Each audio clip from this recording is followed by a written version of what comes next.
Shalom. Brother Kabab back now. GMS lesson. GMS keep pushing. Before I go any further, I give all praise, honor, and glory to the Heavenly Father, His only begotten Son, YAHAWAH, BAHASHAM, YAHAWASHI, BAHASHAM, BAKAKWADASH. Double honors to our apostles and elders, the great millstones, teach us His truth, according to the Bible, and rule well. And Shalom, all the sincere Akim throughout the four corners of the earth, pushing His truth with diligence and sincerity and in charity. And Shalom, all you sincere followers, believers of YAHAWASHI, YAHAWASHI, not just hearers of the word, but doers as well. You men, women, and children, hopefully elect. Shalom. And this is a continuance, all right, from camp. We was going in 2nd Ezra, the 15th chapter, and didn't get quite enough time to finish it out. So I'm going to jump into it, and Lord willing, edifying. You know, we was going into these prophecies are here. All right, and you know, things are happening right before your very eyes. Habakkuk, the 2nd chapter, says, though it tarry, wait for it, because it will surely come, it will not tarry. This is 2nd Ezra 15 and 14, says, woe to the world and them that dwell therein. So the prophet Ezra is getting a vision, okay, of the latter times, the times that we're living in. And it's not fun, it's not nice, it's not sweet, it's very scary, sketchy. Woe means destruction. Verse 15, for the sword and their destruction draweth nigh, and one people shall stand up to fight against another with swords in their hands. What's the modern day sword? Is the gun. Now, a lot of these people here in America, Babylon, the daughter of Babylon, all right, are gun owners. And they're going to stand up with their beliefs and what they feel is right. It's going to be an all-out war. Haves against the have-nots, the strong versus the weak. Okay? It says, verse 16, for there should be sedition among men. Okay? Speech inciting people to rebel against the authorities. Like they hit DJ Trump with the January 6th thing. All right, these things are going to heighten themselves because of the way the earth is being ran. Proverbs 29 and 2, when the righteous are in authority, the people rejoice. But when the wicked bear rule, the people mourn. And that's why things are the way they are, because the righteous are not in a state of rulership. Okay, we're downtrodden, we're the scum of the earth. Okay, we're beat down. But guess what? Through the spirit and power of YAHAWASHI, we're coming into these times where the Lord is going to set Israel up on high, the elect, starting with. Okay, and once we get back into a state of rulership, the earth's going to be somewhat of peace. It's going to be at peace.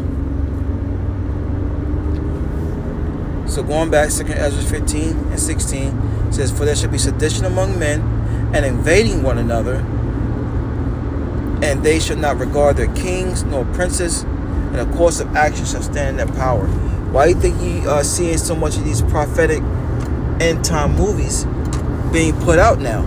Because we're living in those times. The Lord is giving you an eye opener to what He's getting ready to bring.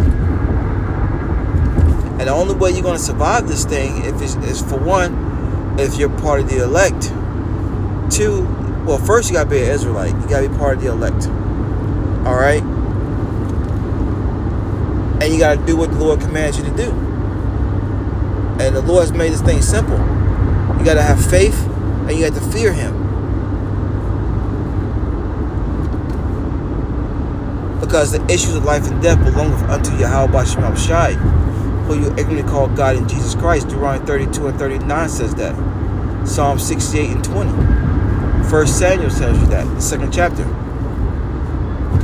So it's going to get really bad, man. We can't express enough. You're just going to sit back and see. And so what if some don't believe that? We read in the 4th verse at camp. All those non-believers, they're going to perish. It reads on it, man, verse 17, 2nd Ezra 15 and 17. A man shall desire to go into a city and shall not be able. For because of their pride go before destruction, and the haughty spirit before a fall. Yeah, pride is when one turns their heart from their maker, as it tells us in the book of Sirach, also known as Ecclesiasticus. So it says, for because of their pride, the city shall be troubled. It's gonna be hell. It's gonna be chaos everywhere, man. The lack of food, bread, water, resources. All right, there's not gonna be safety for you people. Yeah. The Lord's getting ready to bring a horrible nightmare, man. It says, for because of their pride, the city shall be troubled. The houses shall be destroyed, and men shall be afraid. Why are men going to be afraid?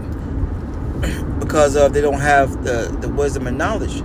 Isaiah 33:6 says, the wisdom and knowledge shall be the stability of thy time and strength of salvation. The fear of the Lord, YAHAWASHI, is his treasure. That's why these people are going to be afraid, because they're not going to have any answers. That's why it's very important to get this truth now. To get it now. Because the Lord's going to bring a famine of the word. Then what? Excuse me. You're going to be seeking the word of the Lord. You're not going to find it. It says, verse 19, a man shall have no pity upon his neighbor. Right. All the mercy is going to go out of the door, man. And if you haven't made YAHAWASHI your refuge, your strong tower, you're finished, man. That's what it's about in these latter days. You so-called Negroes, Latinos, Native American Indians seeking your God. His name is not Jesus, it's not the Christ, it's not God. It's Yahawah, BAHASHAM, YAHWASHI in the ancient Hebrew, the Lashman Kodash. And if you don't believe it, then stand on what you believe when that day comes. All right?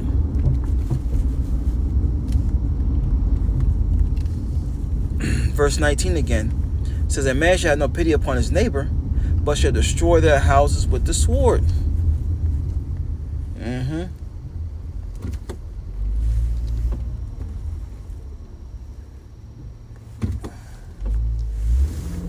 you doing, dude? Anyways, somebody not even driving right. You know, it's that time of year. Everyone's, in the festive spirit, out here drinking and driving. People driving like freaking maniacs. But anyways, I'm going to go ahead and finish this out. It says 2 Corinthians 15:19, man shall have no pity upon his neighbor. Don't care how long he's known you. Don't care what you have done for him. All that's going to go out the window. Because when that stomach starts growling, that stomach starts touching those backs, people are going to lose it. It says, and a man shall have no pity upon his neighbor, but shall destroy their houses with the sword, and spoil their goods, which means they're going to take their goods.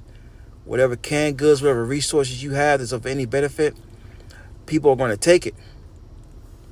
Why? It reads on, because of the lack of bread and for great tribulation. You see? For the lack of bread and great tribulation. It's 2 Corinthians 15:27. For now are the plagues come upon the whole earth, and ye shall remain in them. For Yahawah shall not deliver you, because ye have sinned against him. And that's why the Lord's going to forsake 2/3 of his people, because when he called, they did not answer. They refused his word. Proverbs 1.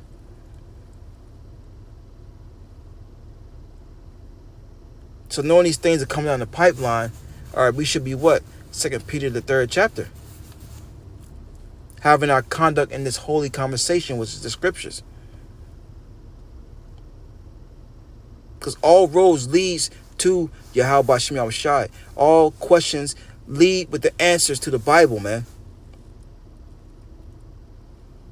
Once again, Israel, something to consider. Giving all praise, honor, and glory to the Heavenly Father's only begotten Son, Yahawah, BAHASHAM, YAHWASHI, BAHASHAM, Dash, double honors, our apostle, elves, a great millstone, Shalom.